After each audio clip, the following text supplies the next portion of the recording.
Chers frères et sœurs, paix et bien dans le nom de notre Seigneur Jésus-Christ. Une seule chose je nous propose aujourd'hui pour notre méditation n'a de valeur que ce qu'on a conquis avec effort. Dans l'Évangile, Jésus va enseigner de ville en village. Saint Luc nous révèle la matière que Jésus partait enseigner de ville en village. Efforcez-vous d'entrer par la porte étroite, car je vous le déclare, beaucoup chercheront à entrer et n'y parviendront pas. Par cette réponse, Saint Luc nous dévoile la matière que Jésus enseignait, l'anthropologie chrétienne. Elle consiste à apprendre à l'homme comment vivre en homme de Dieu. Aujourd'hui, beaucoup pensent que être homme de Dieu, c'est une réservation propre à une catégorie de personnes. Jésus nous révèle que l'homme, c'est l'homme de Dieu. C'est pourquoi il lui apprend à vivre en homme de Dieu. Ainsi, le thème de son cours est centré sur n'a de valeur que ce qu'on a conquis avec effort. En effet, Jésus en disant « Efforcez-vous d'entrer dans la porte étroite », Jésus nous révèle que la porte du salut est petite. Il faut se faire petit, s'abaisser pour y passer. La porte du salut est la porte d'une humble maison et non celle d'un palais. Aucune entrée triomphale n'est donc possible. Mes chers frères et sœurs, Jésus n'insiste pas ici sur le caractère de la porte, mais révèle plutôt les conditions d'accès à cette porte. Étant donné qu'elle est petite, il faut se faire petit, s'abaisser. Il faut entendre par se faire petit ou s'abaisser l'effort qu'il faut fournir. Jésus nous dévoile que le salut n'est accessible qu'à ceux et celles qui aiment l'effort. Or, le salut, il y en a deux sortes, le salut spirituel et le salut temporel. Le salut spirituel, c'est la vie éternelle, le paradis, le ciel, les béatitudes. Par contre, le salut temporel, c'est le bonheur, la paix, la santé dans l'ici-bas. Mes chers frères et sœurs, c'est là que ça devient intéressant. Jésus nous révèle ici que le salut, qu'il soit spirituel ou temporel, n'est accessible qu'à ceux ou celles qui aiment l'effort. Du point de vue spirituel, le salut n'est accessible qu'à ceux qui aiment l'effort parce que l'homme de Dieu, c'est celui qui doit nager à contre-courant des antivaleurs que le monde présente comme valeurs. Il faut accepter d'être pris comme fou par le monde. Pendant que le monde te propose par exemple la vengeance, quand tu as le sida, il faut être fou et se dire « je pardonne, que par moi personne d'autre ne se fasse contaminer ». Voilà une nage à contre-courant.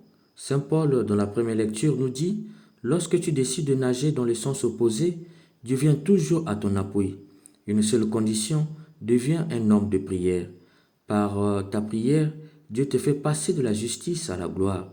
Il faut entendre par là, il te déclare juste lorsque tu refuses de contaminer d'autres. Du coup, il te fait passer à la gloire. La gloire de l'hébreu kavod, c'est le poids qui pèse sur la souffrance. Dieu va maintenir ta souffrance en bas, de sorte que réjaillisse en haut la joie. D'où tu peux avoir le sida, par exemple, et être heureux. Du point de vue temporel, le salut n'est accessible qu'à ceux qui aiment l'effort parce que l'homme de Dieu, c'est celui qui déteste la facilité. Aujourd'hui, le monde nous propose comme valeur la facilité. À travers les loges, les églises centrées sur le miracle, avec eux les marabouts.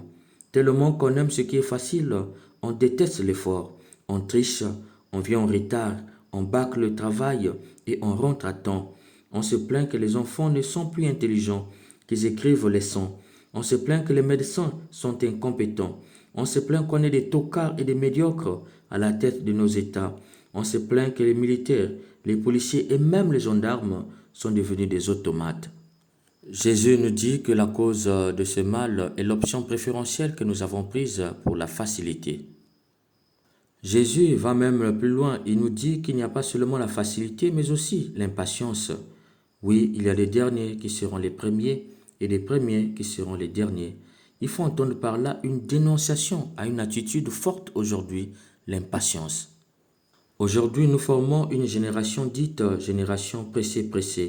Personne ne veut rester dernier, comme on dit, qui va se négliger. Tellement qu'on est pressé, on rentre dans les sectes, on sacrifie sa vie, ses parents, tellement qu'on est pressé. On choisit un travail qui ne nous sied pas, parce qu'on pense que c'est le dernier.